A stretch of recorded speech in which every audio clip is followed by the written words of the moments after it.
We're moving to the next article. Yes, 69.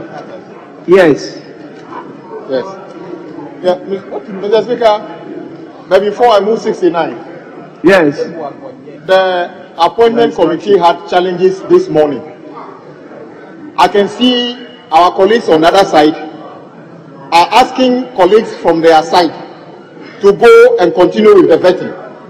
We are not hypocrites. That will result into a disagreement.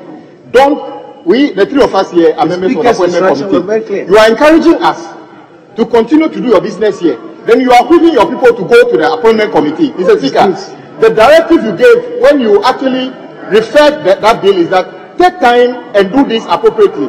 But somebody from the opposite side is trying to cajole the process and encourage us to do the wrong thing. Mr. Speaker, maybe you need to direct those people that they should allow due process to take place.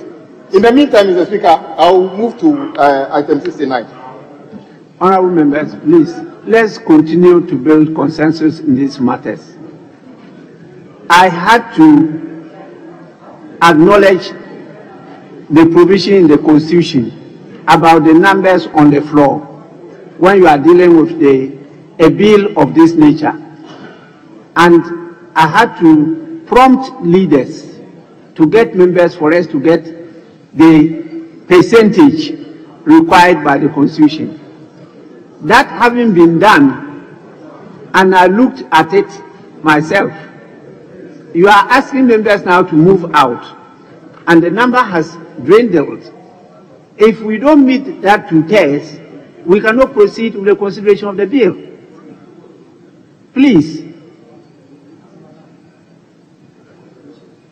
And particularly those of you in government, you have to even sometimes bend over to accommodate those opposite you. More so, as if you look at the daily attendance, the majority leader is not even listening.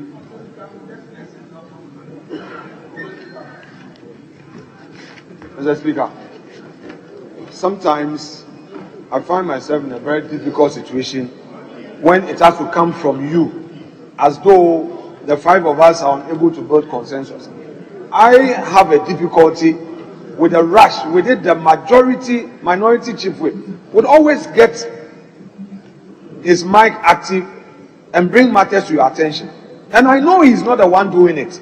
There is somebody who would behave as if he's not the one directing affairs from behind, and get them to do things and he pretend as if he doesn't know.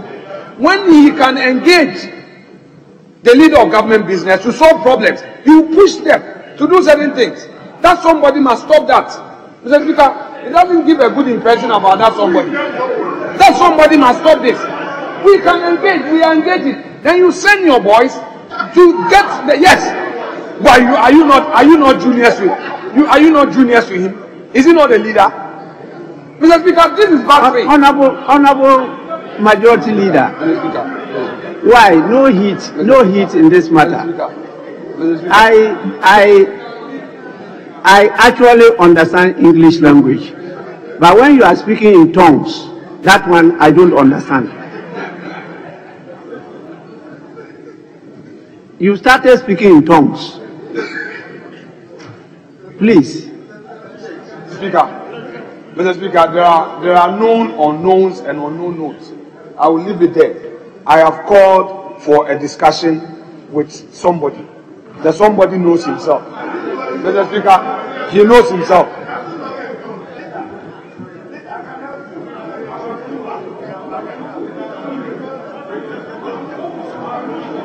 No, but majority leader, you know the standing orders very well.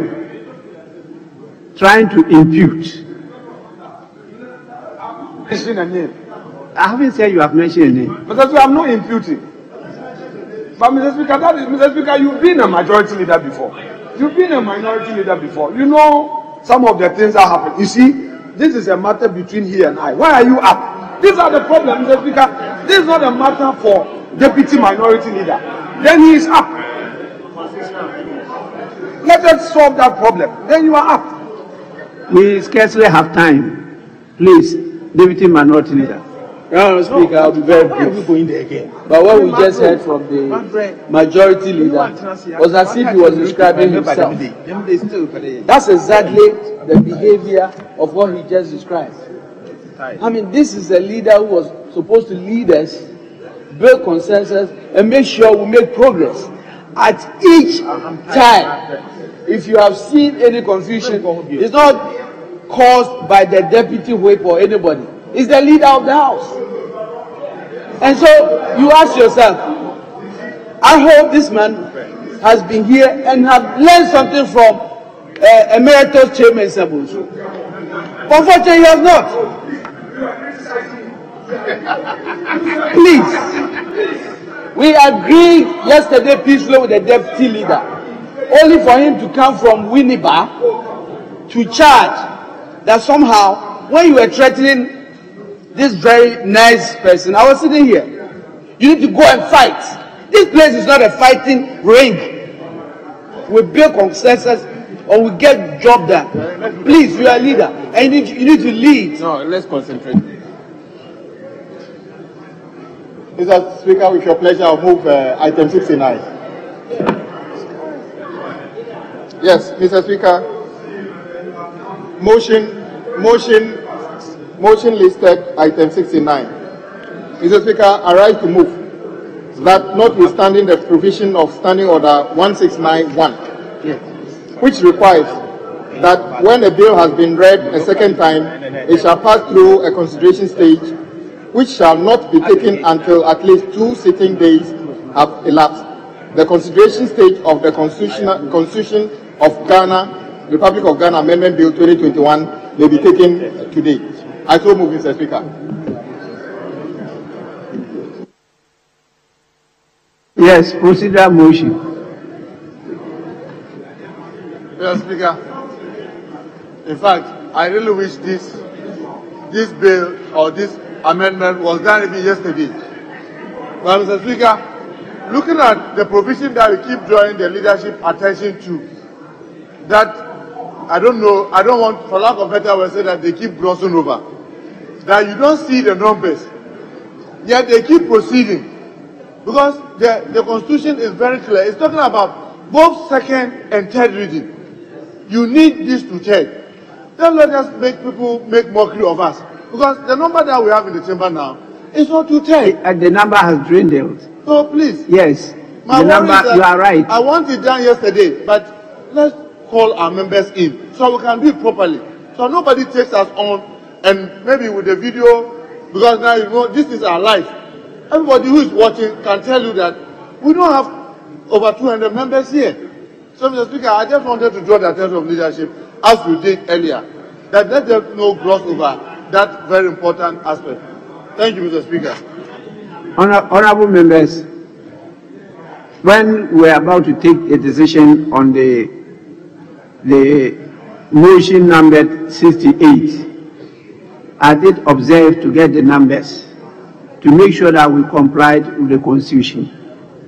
And we had more than 2/3 at that time. But after that, members actually left the chamber. And I can see a lot of the seats that were occupied that are now vacant. I was very observant because, as I stated, I earlier on prompted the leaders to call members in. I realized when I saw members trooping in that they had carried out the instructions. And so that is why I put the question for the second reading. But this time, the numbers are not up again. And we will not be able to proceed without 2/3 of members of the House being present. That one, we cannot proceed. Yes. Mr. Speaker, in view of that, we're going to place the matter on ice and then, with your indulgence, proceed to take item 23, page 11 of today's order paper, page 23. And we follow with 24 and 25, if the House is clear. 23. No, 23 is the motion. The idea, we want to clear that one.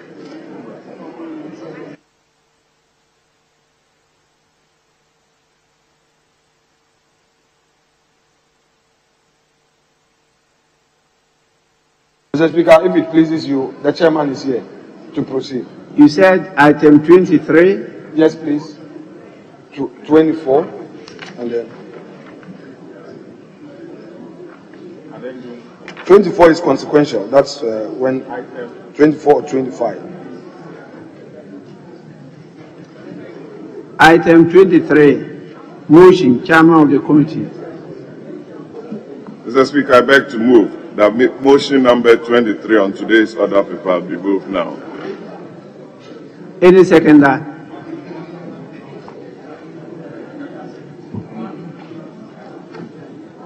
Yes. The motion.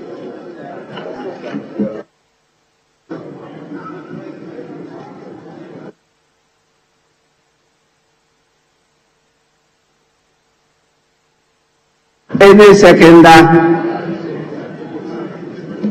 Mr. Speaker, I second the motion.